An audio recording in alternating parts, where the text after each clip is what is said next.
স্বাস্থ্য ও পরিবার কল্যাণ মন্ত্রী সরদার মোহাম্মদ সাখাওয়াত হোসেনের আকস্মিক পরিদর্শনের পর কুষ্টিয়ার ২৫০ শয্যা বিশিষ্ট জেনারেল হাসপাতালের পরিচ্ছন্নতা ও ব্যবস্থাপনায় দৃশ্যমান পরিবর্তন এসেছে। মেডিসিন, সার্জারি ও লেবার ওয়ার্ড এখন মিলছে পরিচ্ছন্ন রোগীবান্ধব পরিবেশ। হাসপাতালের মেডিসিন ওয়ার্ড, সার্জারি ওয়ার্ড এবং লেবার ওয়ার্ডে এখন নিয়মিত পরিচ্ছন্নতা কার্যক্রম পরিচালিত হচ্ছে। বেড, মেঝে, করিডর ও রোগীদের ব্যবহৃত স্থান পরিষ্কার রাখা হচ্ছে। পাশাপাশি দীর্ঘদিনের অব্যবস্থাপনার শিকার ওয়াশরুমগুলো সংস্কার ও পরিষ্কার পরিচ্ছন্ন করে ব্যবহার উপযোগী করা হয়েছে। আগের তুলনায় এখন হাসপাতালের পরিবেশ অনেক ভালো। ওয়ার্ড পরিষ্কার, ওয়াশরুমগুলো ব্যবহার করা যায়। এখন অনেক স্বস্তি লাগছে বলে জানালেন চিকিৎসা নিতে আসা এসব রোগী ও তাদের স্বজনরা। দেখলাম খুবই খারাপ অবস্থা, তো এখানে আইসিতে এখন দেখতেছি তো পরিবেশটা ভালো। চিকিৎসা আমার আসার সাথে সাথে ভালোই রাখছে, ভালোই হয়েছে। পরিবেশ ছিল এসে মানে দুর্গন্ধ ছিল, থাকা যেত না, কিন্তু এইবার এসে অনেক ভালো লাগলো। সেটা ভালোই হচ্ছে এখানে। আমি তো এবার আইসি দেখছি, এখন খুব পরিষ্কার।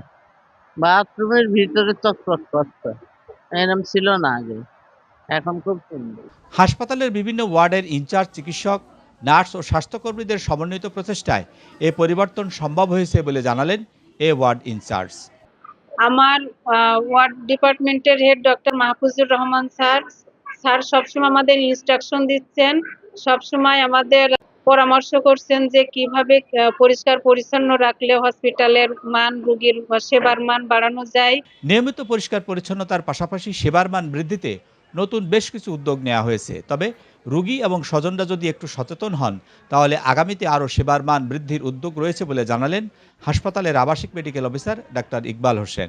যার অবদান সবচেয়ে বেশি তিনি আমাদের স্বাস্থ্য অধিদপ্তরের অতিরিক্ত মহাপরিচালক জনাব প্রফেসর ডাক্তার জাহেদ জাহান স্যার আমাদেরকে যেভাবে নির্দেশনা দিয়েছেন এবং উনি আমাদের হসপিটাল, উনি আমাদেরকে যথেষ্ট তদারকির মধ্যে মানে ভিতরে রাখেন এবং উনি হঠাৎ করে আমাদের ভিজিট করেন। আমাদের এই পরিষ্কার পরিচ্ছন্নতাটা আমাদের একদম একটা সম্পূর্ণ একটা অভ্যাসে পরিণত করেছি। এর জন্য আমি সমস্ত কিছুতম স্যারকে আমি দিতে চাই। চিকিৎসক, নার্স ও স্বাস্থ্যকর্মীদের সমন্বিত প্রচেষ্টায় পরিবর্তন সম্ভব হয়েছে।